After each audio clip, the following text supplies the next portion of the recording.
Al-Mukhtar Tour and Travel, umroh dan haji, kita semua profesional dalam penyempurnaan ibadah Anda. Al-Mukhtar. Alhamdulillahirabbil alamin, wassalatu wassalamu ala asyrafil khalqi ajma'in, sayyidina wa maulana Muhammadin wa ala alihi wa sahbihi wa man da'a bi da'watihi wa istanna bi sunnatihi ila yaumi liqa'i rabbih wa ba'du. Yang sama-sama kita hormati Bapak Gubernur Sumatera Utara, Bapak Edi Rahmayadi beserta Ibu dan rombongan, Al-Mukarram guru kita semua, Al-Ustaz Fadlan Zainuddin beserta seluruh para asatiz. Hadir pula bersama kita pada malam hari ini Al-Mukarram Ustaz Zulfikar Hajar, kemudian Dr. Amhar Nasution, para tuan-tuan guru yang tak dapat saya sebutkan satu persatu, hadirin hadirat, para qurra wal huffaz. Hadir pula bersama kita anak kandung dari Al-Mukarram, Syekh Azrai Abdul Rauf, Kak Najlah beserta keluarga. Semua yang hadir malam ini insyaallah dimuliakan Allah Subhanahu wa taala. Untuk almarhum Syekh Azrai Abdul Rauf, Syekhul Qurra wal Huffaz, Al-Fatihah. A'udzubillahi minasyaitonir rajim. Bismillahirrahmanirrahim. Alhamdulillahirabbil alamin, arrahmanir rahim, maliki yaumiddin. Iyyaka na'budu wa iyyaka nasta'in. Ihdinas siratal mustaqim, siratal ladzina an'amta 'alaihim ghairil maghdubi 'alaihim waladdallin. Amin. Allahumma ighfir lahu warhamhu wa'afihi wa'fu 'anhu waj'alil jannata mathwahu. Allahumma ij'al qabrahu rawdatan min riyadil jinan, la taj'al qabrahu hufratan min hufarin niran. Allahumma ij'alna ma'ahu wajma' amanahu ma'ahu ma'al habibil mustafa fi jannatikal ula. Wa sallallahu ala sayyidina wa maulana Muhammad wa ala alihi wa sahbihi wa sallam, walhamdulillahi rabbil alamin. 7 qari yang mengaji tadi mengambil bunyi huruf Al-Quran, bagaimana huruf tha, huruf sa, huruf sya, huruf sa, bunyi a, bunyi ta, bunyi ta, melalui jalur musyafahah. Musyafahah mulut ke mulut, menengok macam mana membunyikan sifatul huruf, makharijul huruf, langsung ke guru. 7 qari tadi mengambil langsung dari Ustaz Fadlan Zainuddin. Ustaz Fadlan Zainuddin mengambil langsung dari mulut Syekh Azrai Abdul Rauf. Syekh Azrai Abdul Rauf pergi ke kota Makkah tahun 1935, 10 tahun sebelum Indonesia merdeka, meninggalkan kampung halaman, pergi ke Makkah, di Masjidil Haram, belajar langsung kepada Syekhul Qurra wal Huffaz, gurunya seluruh qari dan hafiz di dunia di Makkah, namanya Syekh Ahmad Hijazi.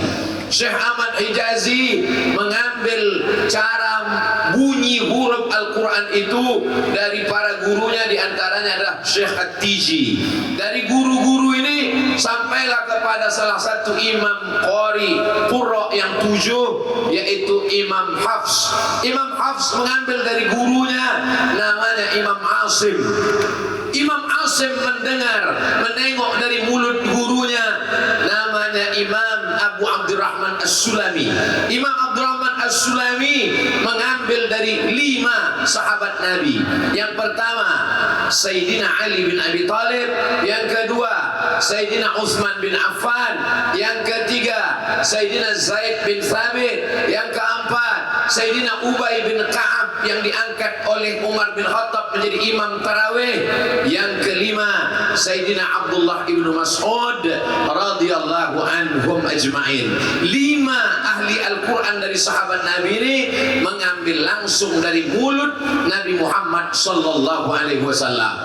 Nabi Muhammad mengambil langsung mendengar suara dari Jibril alaihi salam. Jibril mengambil dari Allah Subhanahu wa taala. Silsilah itu disebut dengan sanad. Maka dalam ilmu, kata Abdullah bin Mubarak, al-isnad minad din, sanad ini bagian dari agama. Fanzuru amman ta'khudhu dinakum, maka kamu tengok dari siapa kamu mengambil sanad ilmu kamu. Yang sempat belajar kepada Syekh Azra'i Abdul Raub, alhamdulillah, jagalah itu. Yang tak sempat belajar, ambillah dari murid-murid mereka. Siapa murid-murid mereka itu? Maka ketika Al-Mukarram Ustaz Fadlan Zainuddin menyebutkan akan mengumpulkan murid-muridnya itu, maka saya amat sangat bersenang hati karena sanad ini sekarang banyak hilang. Maka mendengar dapat handphone dari beliau, WA dari beliau, saya katakan, kalau begitu Ustaz, kita kumpulkan semua murid-murid beliau se-Indonesia, Brunei Darussalam, Malaysia, semua yang ada kita kumpulkan. Lupa saya, rupanya Covid belum balik kampung. Nah, akhirnya Ustaz Fadlan ingat, oh tak bisa begitu, apalagi kalau kita buat di Medan Sumatera Utara, ini bahaya. Akhirnya kalau begitu kita yang ada di Medan sajalah. Inilah kronologis terjadinya acara pada malam hari ini, menghidupkan kembali tradisi yang pernah dibuat oleh Syekhul Qurra wal Huffaz. Qurra artinya ahli qiraat, Huffaz artinya penghafal Quran. Ada orang hafal tapi tak ahli qiraat, ada yang ahli qiraat tapi tak hafal. Abdul Somad dua-duanya tidak, qiraat tidak, hafal pun tidak. Beliau Syekhul Qurra, seluruh ahli qiraat ini beliaulah syekhnya, gurunya. Wal Huffaz, semua penghafal Quran ini beliaulah gurunya. Maka ditulis di atas Syekhul Qurra wal Huffaz, induk tuan guru dari semua ahli qiraat dan para penghafal Al-Quran. Musabaqah tilawatil Quran di kota Makkah Al-Mukarramah setiap tahun diadakan internasional, seluruh dunia diundang untuk menjadi pesertanya saja sulitnya minta ampun. Dari mulai kecamatan, menang di kecamatan kabupaten, menang kabupaten baru provinsi, menang provinsi baru nasional, dari nasional ikut seleksi lagi TC, barulah bisa ikut musabaqah di Makkah Al-Mukarramah. Lalu Syekh Azra'i bagaimana? Beliau tidak jadi peserta, menjadi dewan juri musabaqah tilawatil Quran di Makkah Al-Mukarramah. Pesertanya orang Mesir, pesertanya orang Maroko, pesertanya orang Tunisia. Dewan jurinya datang dari tepi Sungai Deli, Medan, Sumatera Utara. Bangga tak jadi orang Medan? Makanya kalau ditanya orang, saya Ustaz dari mana? Dari Medan, saya bilang. Katanya Ustaz dari Riau. Iya juga, saya bilang. Mana yang menguntungkan? Iya, kata saya. Bapak Ibu yang dimuliakan Allah Subhanahu wa taala. Lalu bagaimana pertemuan Ustaz Somad dengan Syekh Azra'i Abdul Raub? Ini ceritanya panjang. Pada tahun 1990, waktu itu umur saya 13 tahun, kelas 6 SD. Dibawalah saya oleh emak angkat saya ke rumah Syekh Azra'i Abdul Raub di tepi Sungai Deli, masuk dari Gelugur Bypass. Bertamu ke rumah beliau, dikenalkan, disuruh buka Quran. Tapi nanti kau siap-siap, Mat, karena dengan Syekh Azra'i ini baca Fatihahnya sebulan, ada yang sampai 2 bulan baru pindah alif lam mim. Iyalah, diulang-ulang aja Fatihah itu, tak ganti-ganti, baru pindah alif lam mim, bukan macam guru lain. Iyalah Umi, siap insyaallah. Bertamu, suruh buka Quran, saya baca Al-Fatihah dari Bismillah sampai waladhdallin amin. Sesudah itu disuruhnya baca alif lam mim, terus baca alif lam mim. Entah Syekh itu kasihan sama saya karena dia jauh, Allahu a'lam. Tapi yang jelas begitulah nasib saya. Saya selalu diuntungkan oleh nasib. Semuanya pindah dari Fatihah langsung. Habis itu saya pun sekolahlah di Sanawiyah Muallimin Al-Wasliyah di Simpang Marendal, komplek Universitas Al-Wasliyah Unifa. Mengajilah saya. Saya tinggal di rumah emak angkat saya. Ayah angkat saya itu kepala dinas DLL AJR, Dinas Lalu Lintas Angkutan Jalan Raya, namanya almarhum Haji Hasyim NT, pada masa pemerintahan Gubernur Raja Inal Siregar. Oma angkat saya itu suka mengaji. Dia kepala Dharma wanita. Dari maghrib ke isya siapapun tamu tak boleh diganggu. Maka dia dari maghrib ke isya membaca sejuz. Sebulan dia khatam 30 juz. Setahun dia khatam 12 kali. Dia mengaji ke Syekh Azra'i Abdul Rauf. Walaupun dia istri pejabat, tapi beliau tak pernah meninggalkan baca Quran. Tamu siapapun yang datang, tutup pintu, kunci kamar. Siapapun anak cucunya tak boleh masuk ke dalam. Maka dialah yang membawa saya mengenalkan ke Syekh Azra'i Abdul Rauf. Syekh Azra'i datang ke komplek DLL AJR Jalan Kapten Muslim, Sungai Sekambing, depan rumah sakit Setanggang. Saya tinggal di situ. Saya pula kadang-kadang datang ke rumah Syekh Azra'i di tepi Sungai Deli mengaji. Dari tahun 90 sampai 93 mulut saya ini saya perdengarkan suara saya ke telinga Syekh dari Al-Fatihah sampai ke An-Nas. Ketika selesai khatam Qul a'udzu birabbin nas, dibuatkan almarhumah emak saya lah kulit kuning dengan panggang ayam dengan kain putih dan pisau lipat. Begitu di kampung kami kalau khatam mengaji. Dibawakan ke hadapan Syekh Azra'i Abdul Rauf. Begitu ditunjukkan, ditengok Tuan Syekh, dibukanya kain putih, ditengoknya ada pisau. Apa ini kata dia? Kata mak saya, begitu tradisi kami di kampung Tuan Syekh. Beliau menerima itu, lalu dibacakannya lah doa khatam Quran. Khatamlah saya dari Al-Fatihah sampai An-Nas. Saya berharap supaya nanti kalau beliau masuk surga, dapatlah saya syafaat dari penghafal Quran, insya Allah. Macam tak setuju nampaknya. Tak kuat punya ini. Terserah, tak kalian aminkan pun dapat juga, insya Allah. Amin. Dari tahun 90 itulah saya terus datang ke rumah beliau. Lalu kemudian tahun 92 bulan Mei kami sama-sama pergi melaksanakan ibadah haji. Emak angkat saya berangkat, ayah angkat saya berangkat, kakak angkat saya berangkat, Tuan Syekh berangkat, Kak Najlah pun berangkat waktu itu, almarhumah Umi pun berangkat waktu itu. Berangkatlah kami ke Makkah. Lalu kemudian dibawa Syekh Azra'i saya ke rumah adik beliau, namanya Syekh Asmu'i. Syekh Asmu'i berjenggot panjang, pakai jubah, bersorban macam orang Saudi Arabia. Rupanya beliau memang sudah dapat warga negara Saudi Arabia dan dia dosen di Fakultas Syariah di Tabuk. Di rumah itulah saya mendengar orang Arab bahasa Mandailing. Anaknya, menantunya beliau bisa bahasa Arab, bisa bahasa Mandailing, tak bisa bahasa Indonesia.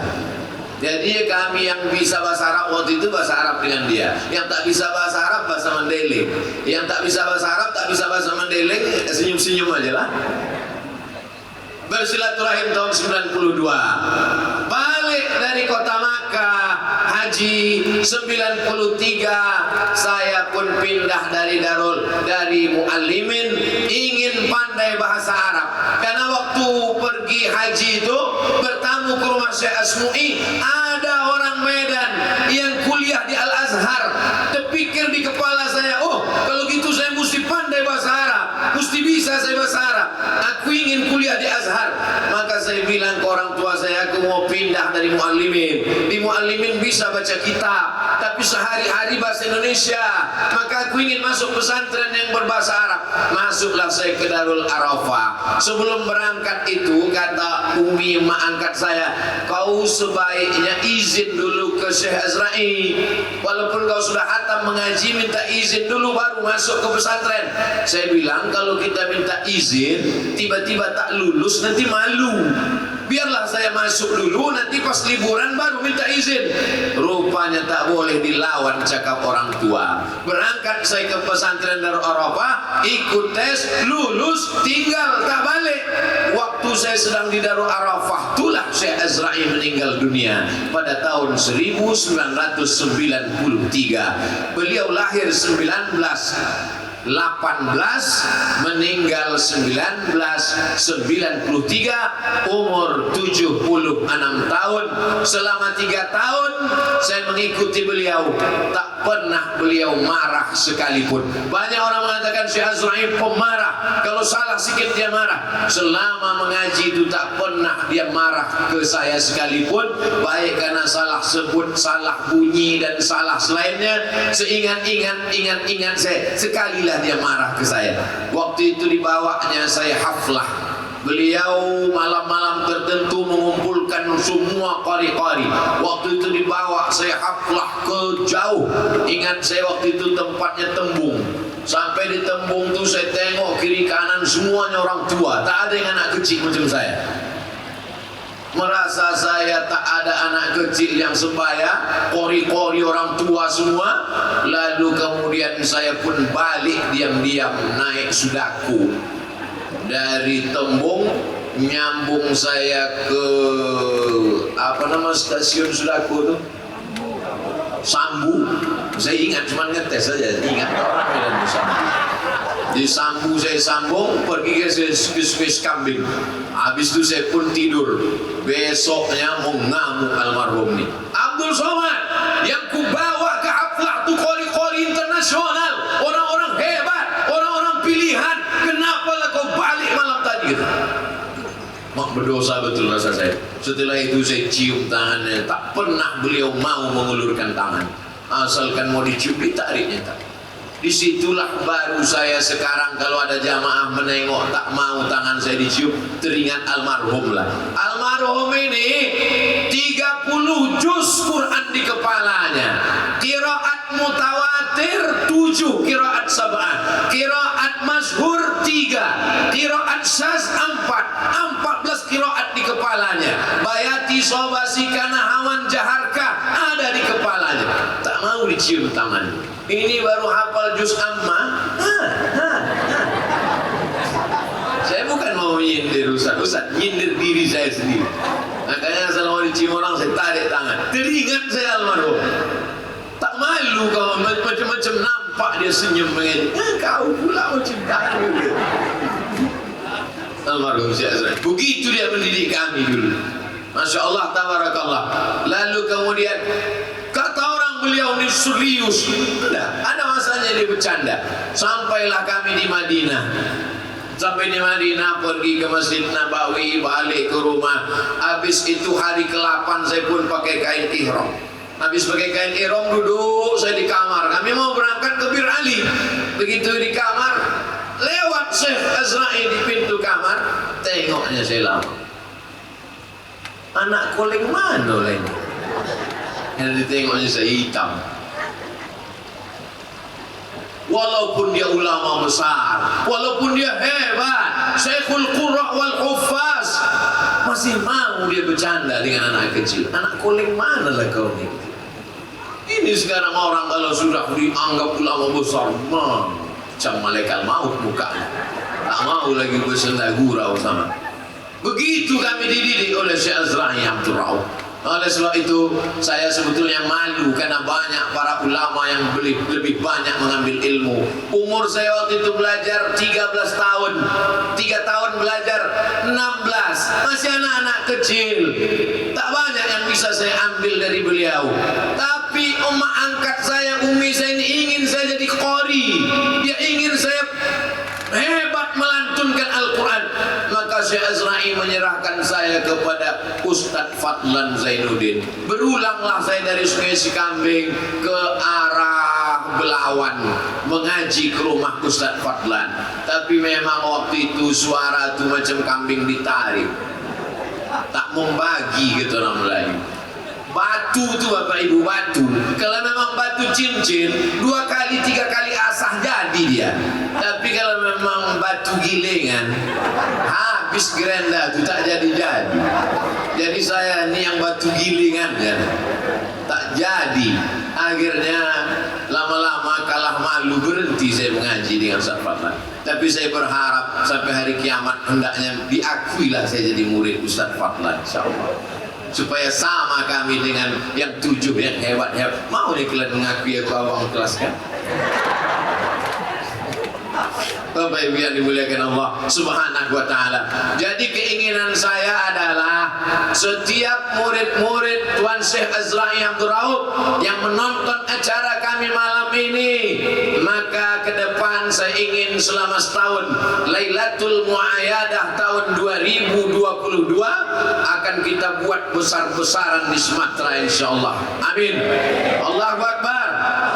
Maka siapkanlah menjelang setahun ini, tuliskan cerita kesan pesan tentang kebersamaan murid-murid dengan Syekh Azra'i Abdul Rauf. Abdul Somad tak ada cerita ilmu, memang tak ada ilmu yang bisa kuambil. Aku tak belajar tajwid, aku tak belajar sifatul huruf, aku tak belajar makharijul huruf, aku tak belajar tarannum bayati sobasika nahawan jaharka. Hanya mengaji saja, hanya membaca saja dari awal sampai akhir. Maka tak ada ilmu yang bisa kusampaikan yang kuambil dari Syekh Azra'i. Hanya mengharap barokah saja. Beliau kalau mengajar, air minumnya disediakan dua, satu air putih, satu teh manis. Saya duduk paling samping dekat dia, asal dia berangkat habislah air minum itu. Jadi ilmu saya tak dapat, barokahnya saya dapat. Bapak Ibu yang dimuliakan Allah Subhanahu wa taala, ke depan saya berharap dituliskan cerita itu, nanti kita akan satukan menjadi satu buku kenang-kenangan dari murid-murid Syekh Azra'i Abdul Rauf. Kira-kira setuju atau tidak? Berjumpa saya dengan Profesor Dr. Habib Said Aqil Al-Munawar, S1, S2, S3 beliau dari Ummul Qura Makkah Al-Mukarramah, guru besar, pernah menjadi Menteri Agama. Saya tanya, cemana pertemuan Profesor Dr. Habib Said Aqil Munawar dengan Syekh Azra'i Abdul Rauf? Tolong ceritakan ke saya, Prof. Saya waktu itu qori remaja di Palembang, Ustaz Somad. Waktu itu Syekh Azra'i diundang ke Palembang untuk melatih qori-qori dan penghafal Quran yang ada di Sumatera Selatan. Datanglah Profesor Dr. Said Aqil Munawar belajar ke Syekh Azra'i. Lalu kemudian ditakdirkan Allah, Profesor Said Aqil Munawar dapat beasiswa ke Ummul Qura Makkah. Sampai di Makkah, Syekh Azra'i menjadi dewan juri musabaqah tilawatil Quran internasional. Maka beliau bersama lagi mengambil ilmu. Lalu kemudian sampai masa tua, Syekh Azra'i tak lagi bisa datang ke Makkah. Maka Syekh Azra'i memesankan yang menjadi penggantiku jadi dewan juri adalah Said Aqil Al-Munawar. Maka Said Aqil Munawar, Profesor Habib, keturunan Nabi, berilmu, guru besar, datang lagi ke Medan belajar kepada almarhum dan bersaudara, dipersaudarakan dengan qori internasional yang diundang oleh Sultan Hasan Al-Bolkiah untuk membimbing qori-qori di Brunei Darussalam. Itulah dia almarhum Wa Mirwan Batubara. Saya pulang dari Maroko singgah ke rumah beliau. Beliau bercerita tentang saudara-saudara beliau yang dipersaudarakan karena sama-sama mengaji dengan Syekh Azra'i Abdul Rauf. Di kisaran saya mengaji dengan salah seorang qari, menang juara 1, dipanggil ke Makkah mengaji musabaqah tahfiz Quran. Namanya Ustadz Arnawi Abdurrahman, orang Tanjung Balai. Lalu kemudian mendengar beliau juara, maka dipanggil oleh Sultan Hasan Al-Bolkiah untuk mengajar di sekolah tahfiz Hasan Al-Bolkiah. Maka ketika pulang dari Maroko, saya pun singgah juga. Jadi dari beberapa murid beliau, seingat saya ketika saya mengaji, ada beberapa pekan Syekh Azra'i tak datang. Kemana Tuan Syekh? Beliau sedang pergi ke Padang, Sumatera Barat, karena para qori dan penghafal Quran ingin mengambil sanad ilmu dari beliau. Jadi yang setahu saya, Palembang, Sumatera Barat, Padang, Riau, maka sesungguhnya banyak sekali murid-murid beliau yang perlu kita kumpulkan sanad-sanad keilmuan ini, karena kalau tidak ini akan hilang. Beban kita sebagai guru di zaman sekarang jauh lebih berat daripada zaman Syekh Azra'i Abdul Rauf. Waktu itu yang menyibukkan pikiran Abdul Somad hanya TV saja. Tahun 90 itu TVRI cuma. Masuk kami kelas 1 sanawiyah SMP di Muallimin, mulai ada yang cabut jam 10 menonton Mahabharata di TPI. Tahun 90 mulai muncul TPI. Setelah itu barulah muncul TV-TV yang lain. Tapi hari ini anak-anak kita YouTube, game online, PlayStation. Maka perjuangan Ustadz Fadlan Zainuddin di Fadlul Qurra ini luar biasa. Bukan saya mengecilkan tuan-tuan guru kita, tidak. Tapi jihad yang kita hadapi ke depan luar biasa. Kalau dulu hanya televisi, sejahat-jahatnya TV, masih ada kontrol dari Komisi Penyiaran Indonesia KPI. Tapi sekarang YouTube bisa 100 channel, tak ada kontrolnya sama sekali. Ada isi YouTube itu bercerita tentang podcast orang mabuk sakau tanpa ditangkap karena tak ada bukti. Dia tidak sedang pakai narkoba, dia hanya sedang cerita bagaimana nikmatnya mabuk terbang ke awan. Ada podcast, maaf, beribu maaf tuan-tuan guru, podcast yang ceritanya maaf, bercerita tentang zina saja, dan itu ditonton, banyak followernya, banyak subscribernya, banyak komennya. Maka ini menjadi tantangan di masa kita yang akan datang. Dari cerita saya tentang belajar ke Syekh Azra'i Abdul Rauf tadi, apa pelajaran yang bisa diambil?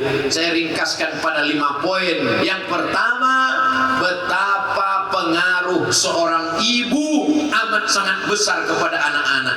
Ibu saya 2, ada emak kandung, ada emak angkat. Emak angkat saya hobi baca Quran, emak kandung saya pun suka pada Quran. Maka dua-dua itu sejalan. Emak kandung saya menyerahkan ke guru mengaji, emak angkat saya pun menyerahkan ke guru mengaji. Anak-anak ini saya yakin dan percaya emak-emaknya juga cinta kepada Al-Quran. Amin. Jangan salahkan kalau anak-anak kita jadi artis TikTok karena emaknya mabuk TikTok.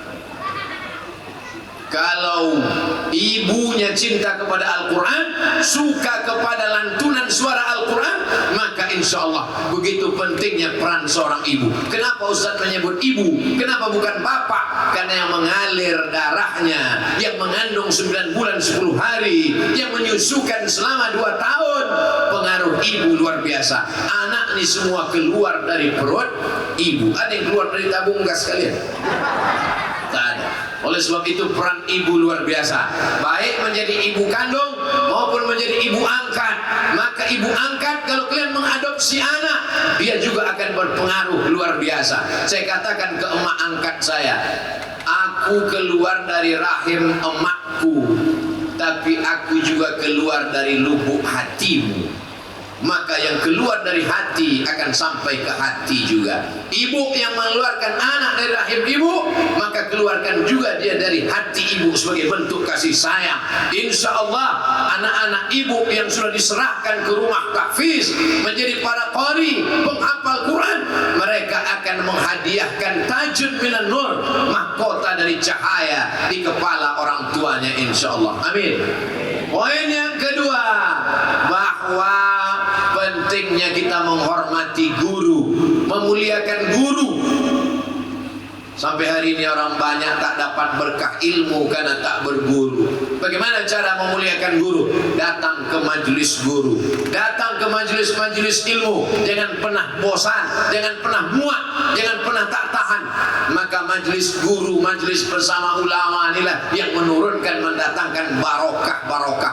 Kita boleh kuliah S1, S2, S3, titel macam-macam, tapi kalau tak ada barokah guru, maka kering kerontang. Kalau cerita masalah pandai menghafal, ada yang lebih pandai daripada kita, lebih hebat daripada kita. Siapa namanya? Google. Kalau cerita masalah mengingat, ada yang lebih kuat ingatannya dari kita. Kita lupa, dia ingat. Siapa namanya? Smartphone. Smartphone ingat dia azan subuh. Yang punya handphone subuh jam 8. Kalau cerita masalah kekuatan ingatan, maka laptop dan komputer lebih kuat. Lalu apa lagi kelebihan kita dibandingkan alat-alat komunikasi itu? Kelebihannya adalah pada barokah.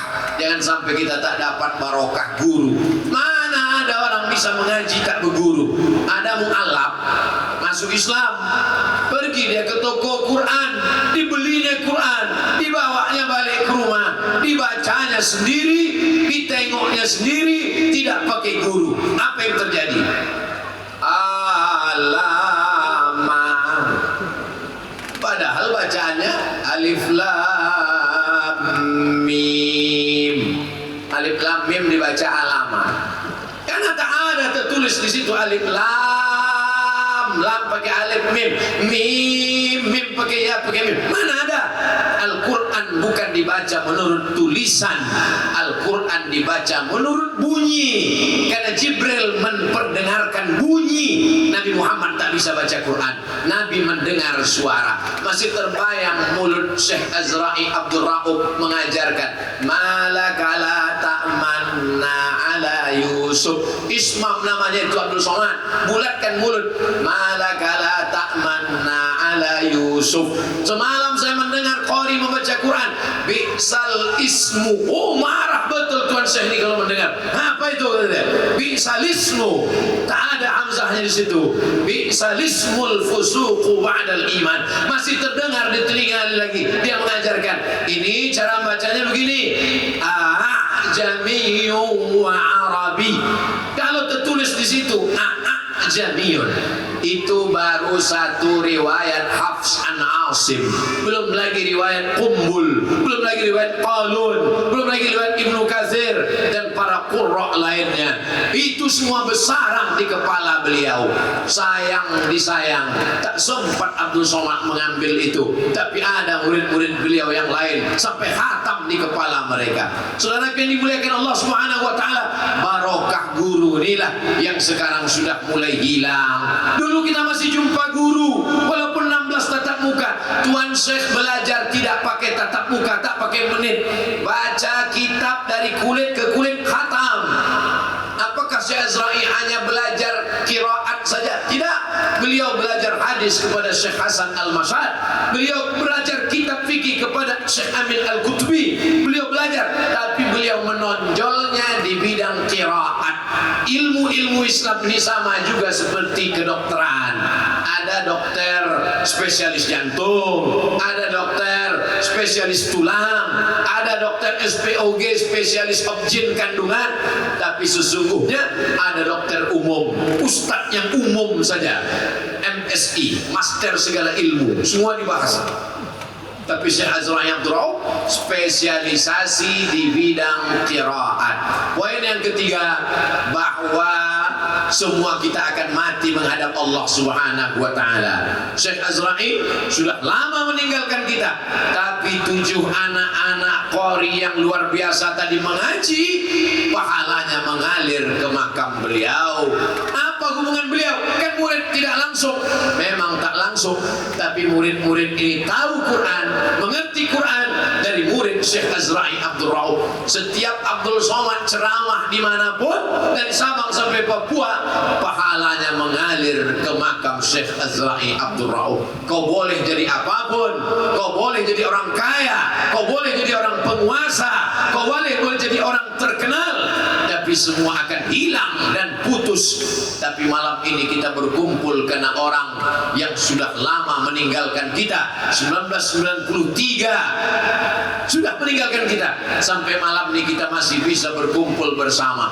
Berapa banyak yang sudah meninggal bisa mengumpulkan orang hidup, tapi berapa banyak pula orang hidup yang justru menghancurkan orang-orang yang masih hidup. Hidupnya aja udah menyusahkan, apalagi kalau mati. Tuan Syekh meninggal dunia, dia masih rindu murid-muridnya. Saya malam ini sedang merenung panjang. Abdul Somad, kira-kira kalau kau mati 2023 masih diingat orang tak 20 tahun akan datang? 2 hari aja tak update status, dah lupa orang. Masih dikenang orang tak kita di masa akan datang. Kita beramal bukan karena kita ingin dikenang orang, tapi kalau Allah tanamkan cintanya kepada hamba, maka manusia ikut mencintai hamba itu. Begitu kata Nabi dalam sebuah hadis, ditanamkan Allah benih cinta ke hati seorang hamba, maka semua makhluk ikut mencintainya. Agaknya begitulah Allah tanamkan cinta ke hati Syekh Azra'i Abdul Rauf. sehingga kita yang hadir semua ini, baik yang pernah berguru langsung maupun tidak, baik yang pernah berjumpa maupun tidak, tumpah cinta kita kepada beliau. Maka ini cinta mudah-mudahan menjadi bekal kita mendapatkan naungan di padang mahsyar insyaallah. Saya pergi ke Jambi, tiba-tiba teringat saya, dulu Tuan Syekh pernah duduk. Beliau ada kursinya khusus di rumah, sebelah kirinya ada lemari. Saya duduk di dekat lemari itu, dia duduk mengajar di situ. Pernah seingat saya dia menyebut nama menantunya, namanya Dr. Jasmara Lubis. Tiba-tiba teringat saya nama itu. Saya telepon tim Abdul Somad di Jambi. Assalamualaikum Pak. Waalaikumsalam.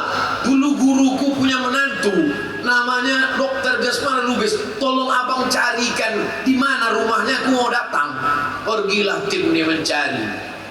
Cuman bang, udah meninggal orangnya. Keluarganya masih ada? Masih. Itulah beberapa waktu yang lalu saya datang ke rumah Kak Najla, ingin menyambung balik silaturahim, jumpa anak menantu beliau, mengobati hati rindu kepada almarhum. Dari mana Ustaz dapat menyambung silaturahim dengan orang meninggal? Sudah tak ada orangnya, anak cucunya. Karena Nabi pernah menyiapkan makanan diberikannya ke seorang perempuan. Sahabat heran, siapa perempuan yang kau potongkan kambing ini ya Rasulullah? Sahabat Khadijah. Khadijah sudah meninggal, tapi sahabatnya tetap disambung Nabi silaturahim. Kadang kita ini jumpa sama orang masih hidup pun tak dipedulikan, keluarganya tak diperhatikan. Maka kalau kita cinta kepada ulama, anak cucunya, keturunannya, sahabat-sahabatnya, begitu Nabi memperlakukan Khadijah, begitu pula Nabi memperlakukan sahabat-sahabat yang masih ada hubungan kerabat. Alhamdulillah, Ustaz Fadlan Zainuddin malam ini mempertemukan kita. Satu-satunya anak almarhum tunggal seorang perempuan masih bisa bersama kita, tersambung silaturahim kita di dunia. Kata Nabi SAW, di padang mahsyar saat itu tak ada tempat bernaung, tak ada tempat berlindung, tak ada tenda di padang mahsyar. Tukang tenda pun mati tak buat tenda. Tapi ada yang dapat naungan. Sab'atun yuzilluhumullah, 7 golongan dapat naungan Allah. Yauma la zilla illa zilluh, hari itu tak dapat naungan kecuali naungan Allah. Siapa di antaranya? Rajulani, 2 orang. Tahabba fillah, berkasih sayang karena Allah. Ijtama'a alaih, berkumpul karena Allah. Wa tafarraqa alaih, berpisah pun karena Allah. Walaupun hubungan saya dengan Ustaz Fadlan antara guru dan murid, saya ingin berkasih sayang dengan beliau karena Allah. Walaupun hubungan saya dengan Pak Gubernur, Pak Edi Rahmayadi, hubungan antara masyarakat dengan gubernur, tapi saya ingin hubungan kita ini pun juga karena Allah. Mudah-mudahan kita semua yang hadir malam ini semua mendapatkan naungan di padang mahsyar insyaallah. Kadang orang-orang ini tak berpikir tentang padang mahsyar, padang bola itu tak dipikirkan. Padahal kita nanti semuanya akan bangkit menghadap Allah. Idza sama'un fatarat, langit terbelah. Wa idzal kawakibun tasarat, planet bertabrakan. Wa idzal bi'aru fujirat, lautan diledakkan. Wa idzal quburu bu'asirat, semua yang dikubur akan dibangkitkan di hadapan Allah. Ada yang bangkit di sebelah kanannya malaikat, di sebelah kiri malaikat, di sebelah depan malaikat, belakang malaikat, atas malaikat. Dia heran, padahal aku bukan malaikat, kenapa aku bisa bangkit bersama malaikat? Apa kata Nabi? Al-mahiru bil Quran, orang yang mahir membaca, mengamalkan, menghafal, menghayati, mengajarkan Al-Quran. Ma'as safaratil kiramil bararah, mereka akan bersama dengan para malaikat. Qari dan penghafal Quran yang akan dibangkitkan bersama para malaikat. Jangan sampai kita bangkit bersama Jackie Chan dan Amitabh Bachchan. Bangkitlah hendaknya kita bersama para malaikat. Jangan sampai kalian bangkit bersama motor legend. Jangan sampai bangkit bersama pelaku maksiat karena ada cinta. Man husyira yaumal qiyamati ma'ahum man tashabbaha biqaumin, siapa yang ikut-ikutan suatu kaum fahuwa minhum, jadi anggap bagian dari kaum itu. Wa husyira yaumal qiyamati ma'ahum, dan dia akan dibangkitkan di padang mahsyar bersama kaum itu. Siapa yang cinta kepada ulama, insyaallah akan dibangkitkan bersama Syekh Azra'i Abdul Rauf insyaallah. Amin. Makanya di akhir doa tadi saya mintakan Allah majma'na ma'al habibil mustafa, satukan kami bersama Tuan Syekh Azra'i dan bersama guru-guru kita semua, yaitu Sayyidina Maulana Muhammad sallallahu alaihi wasallam. Poin yang keempat, kana Laitsu afqah min Malik. Ada imam namanya Imam Laits bin Sa'ad, tinggalnya di Kairo, Mesir. Dia lebih faqih, lebih hebat, lebih alim daripada Imam Malik, tapi namanya tak terkenal. Kalau disebut nama imam, 4. Imam Abu Hanifah Hanafi, meninggal tahun 179, 150 Hijrah. Imam Malik bin Anas, meninggal tahun 179 Hijrah. Imam Muhammad bin Idris Asy-Syafi'i, meninggal tahun 204 Hijrah. Imam Ahmad bin Ambal Hambali, meninggal tahun 241 Hijrah di Baghdad. Yang kita kenal hanya 4 mazhab, Hanafi, Maliki, Syafi'i, Hambali. Padahal ada Imam Al-Auza'i, ada Imam Laits bin Sa'ad, ada Imam Sufyan ibn Uyainah. Bahkan Sufyan ibn Uyainah gurunya Imam Syafi'i, lebih hebat. Ada Imam Sufyan Ats-Tsauri di Kufah, Irak. Kenapa imam-imam ini tak muncul? Kenapa yang muncul cuma 4 saja? Diteliti oleh para ulama, ternyata imam yang masyhur 4 karena murid-muridnya menulis. Banyak orang yang lebih alim, lebih hebat, lebih pakar dari Abdul Somad. Kenapa Abdul Somad yang dikenal banyak orang? Karena murid-muridnya like and share, subscribe. Betapa pentingnya menulis. Maka menulislah wahai anak-anakku. Tulis. Dari hari ini kalian menulis. Kami tiap hari menulis Pak Ustaz. Apa yang kau tulis? Status. Menulislah sebelum kau mati, supaya orang di masa akan datang tahu bahwa kau pernah hidup di masa lalu. Bagaimana murid-murid Ustaz Fadlan, murid-murid Syekh Azra'i siap menulis? Dari bunyinya adalah 2-3 orang. Ceramahlah saya ke Jogja, dibawa ke tengah sawah. Di tengah sawah itu ada satu rumah namanya Baitul Kilmah. Bait rumah, kilmah kata-kata, rumah kata-kata.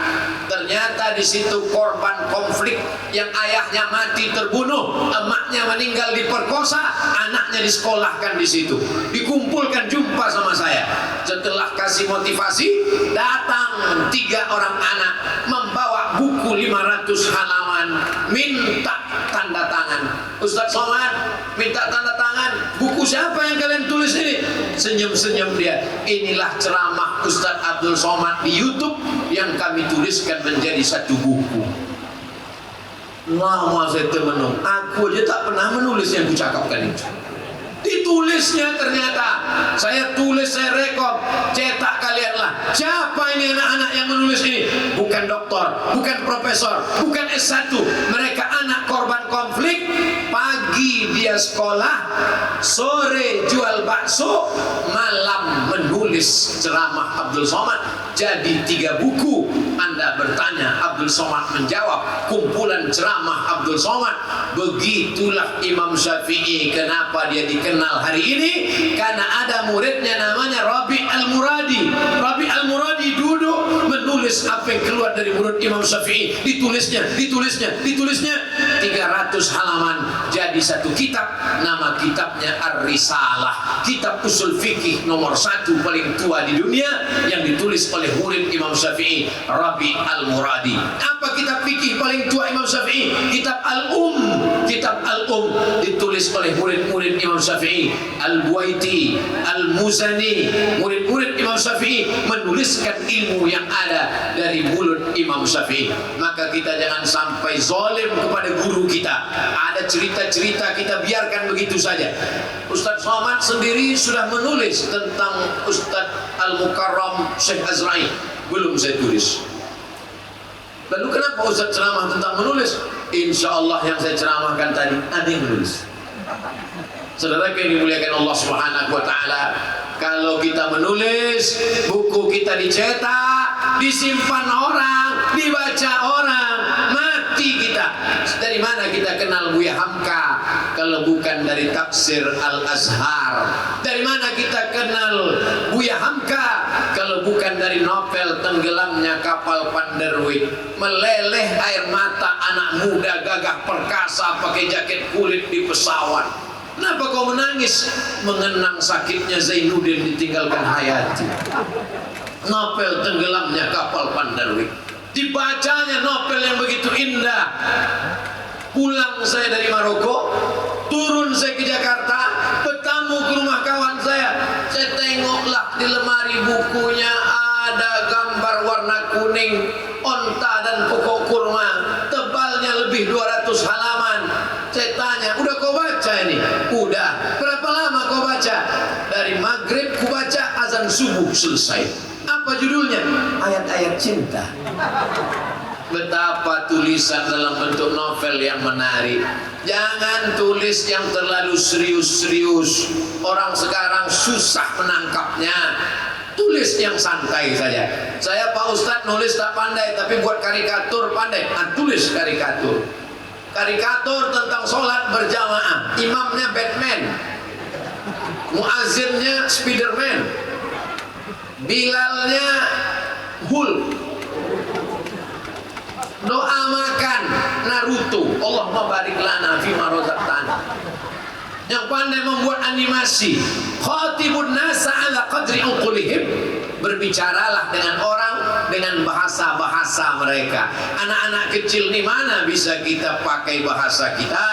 Ibu-ibu lah yang paling mengerti tentang bahasa anak kecil. Anak kecil tak mau makan, pernah ibu pakai bahasa orang dewasa? Ya ayyuhalladzina amanu kulu.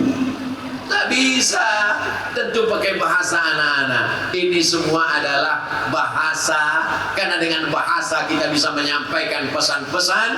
Maka insya Allah tadi waktu bertamu di rumah Pak Gubernur, saya sampaikan, Pak, saya ingin supaya ditulislah ensiklopedia ulama Sumatera Utara. Setuju? Supaya anak-anak kita ini tahu kalian anakku tentang Syekh Muhammad Arsyad Thalib Lubis. Kalau hari ini orang bangga punya Zakir Naik yang bisa berdebat tentang Nabi Isa. Sebelum Zakir Naik ada lagi namanya Ahmed Dedat dari IPCI, Islamic Propagation Center International, Durban, Afrika Selatan. Sumatera Utara punya pendebat yang luar biasa, Muhammad Arsyad Thalib Lubis. Ada imam besar Masjid Raya Al-Masud Medan, namanya Syekh Hasan Maksum.